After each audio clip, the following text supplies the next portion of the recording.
Where to start? I guess I should start by introducing the video.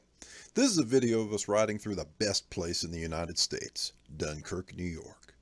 We'll go down Central Avenue, loop around the pier, and finish off by going through Point Gratiot. First day of summer 2017 with a high in the low 70s under a beautiful blue sky. As you enjoy the scenery, I'll bitch about people to hopefully keep you entertained. Do you remember some time in your life when you made an astounding revelation that totally changed the way you perceived things?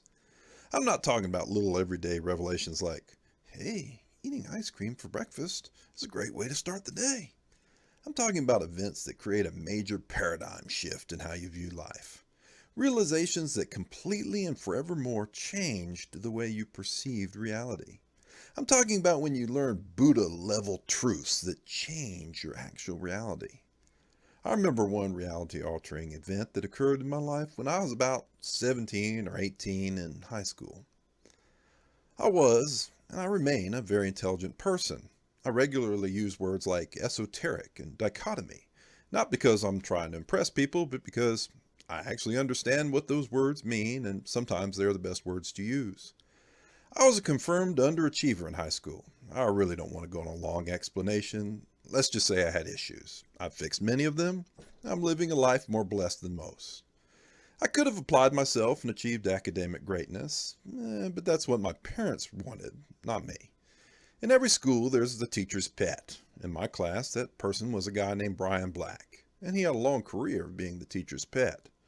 Brian and I lived in the same neighborhood, and we were classmates all the way through, from kindergarten to the same graduating class at R.B. Stahl High School. For most teachers and for most years, he was the favorite. Even our senior class bestowed the senior superlative of best all around on Brian. I'm not sure where he fell in our class rankings. Is it wrong that I can't remember if he was the valedictorian or not? Brian and I weren't ever really close friends. I knew he was, and he knew me, of course. Same school, same neighborhood, riding the same bus. We knew each other for 12 years, but we never really hung out. For most of my youth, I admired Brian. He had better grades, dressed better, and to my mind, he was better liked. He was definitely better liked by the teachers, if not by my classmates. I admired him, clean-cut guy that excelled at school. It wasn't my thing. I could have excelled. It was no great mystery why my grades lacked. It wasn't lack of aptitude, it was lack of effort. I aced many tests, but rarely completed homework assignments on time, if at all. It was in my senior year that I realized that the Brian Black I thought I knew for the last 12 years didn't really exist. I can close my eyes and still see him. I was at the back of the room, and we were taking an exam in Mr. Pitavino's class. Physics, I think. It was one of the major tests, not just a pop quiz. I looked up from my work, and I watched that son of a bitch, Brian Black, cheating on the exam.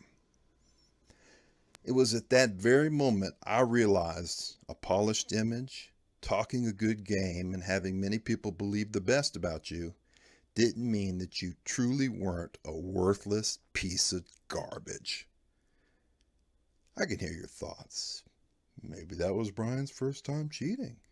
Maybe it was a one-time thing. What kind of asshole am I being for condemning a person on a single solitary instance of cheating in high school, for God's sake? I get it. I am being pretty harsh. The thing is, my grades were somewhat crappy, but they were honest crappy grades. I earned all the A's, B's, C's, and even the occasional F I received. Brian's grades were a lie. I don't know what difference his cheating made in our class rankings, but his grades weren't a true and honest reflection of his work and knowledge. I learned right then that sometimes undeserving people sometimes do get ahead, not by hard work and dedication, but by cheating, lying, and taking advantage of other people. It rocked my world. Until that time, I was under the impression that the only way to excel in life was through honesty, integrity, intelligence, and hard work. I mean, I was a Boy Scout. I bought it hook, line, and sinker, It just isn't the case. You can be successful with those things, hard work, integrity, honesty, intelligence, but some people use other methods. I'm pretty good at recognizing slimeballs, even when most other people seem to fall for them. Nowadays, as I approach 50, I know many people that truly are worthless pieces of trash, yet have excelled due to their ability to talk a good game. I find it a depressing commentary on our society when I see how often the masses are swayed by style over substance.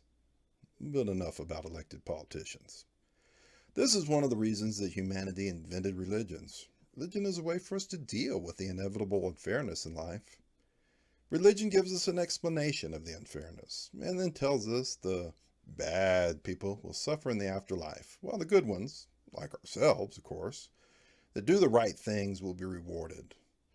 Life already rewards the people that do the right things. Long, happy marriages and meaningful friendships don't just happen for liars and cheats.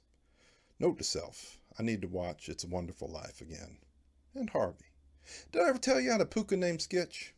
Okay, maybe later. Have you ever noticed that immoral people also often have an extreme streak of narcissism? Narcissism seems to be more rampant in our younger generation than at any other time in the past. It's not a good thing, the selfie generation. I get it. Today, everyone has a camera in their phone and a Facebook account. It is called a Facebook account after all. Pictures used to be only done on special occasions. Weddings, births, graduations, other special events like that. I find the best pictures to be the ones that are taken of people doing things. Weddings. Marking an event when two people pledge the rest of their lives to each other. That makes wonderful pictures. The picture of my grandfather with his big catch. My son shooting his gun. Nowadays, it seems to me that the main idea is to try to convince others that you're living a great and exciting life. Trust me, most people that are truly living a great and fulfilled life aren't spending hours taking pictures of themselves in order to convince others. They aren't taking pictures of their fabulous food. They're enjoying eating it. If you're enjoying life, you don't feel compelled to have to show the world how wonderful your life is, unless you're a narcissistic slimeball. Tonight at work, there were teenagers riding around using the store-owned and provided electric scooters, and no, they didn't have any disability other than being narcissistic slimeballs. The jerks just felt like riding through the store rather than walking. This isn't an isolated instance. Sometimes young couples with no physical problems ride the scooters. I see them get off, walk around, have no problems. Sometimes groups of teens take turns. The thing is, the narcissism of doing only what they want stops the rational part of their stunted brains from considering that they're wearing out the scooters or stopping them from being utilized by people that actually need to use them in order to shop.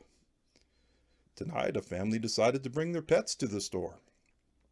There are laws to protect people that actually need service animals, like the blind. The laws are also worded so that there is no onerous singling out of disabled individuals. Blind people don't have to prove that they're blind. People with seizure-sensing animals aren't required to provide paperwork to take their service animals into a grocery store. The narcissistic slimeball family tonight decided to take advantage of the lack of required paperwork to bring their smelly dog and full-sized parrot into my store. Have you ever known of a housebroken parrot? I'm not talking about a little parakeet. I'm talking about a full-size, sitting on a pirate's shoulder, honest-to-goodness parrot.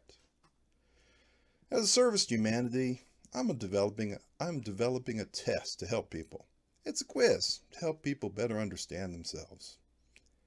You might be a narcissistic slimeball if more than 7 of the last 10 pictures you posted to Facebook included a selfie. You might be a narcissistic slimeball if you ride an electric scooter and don't need one.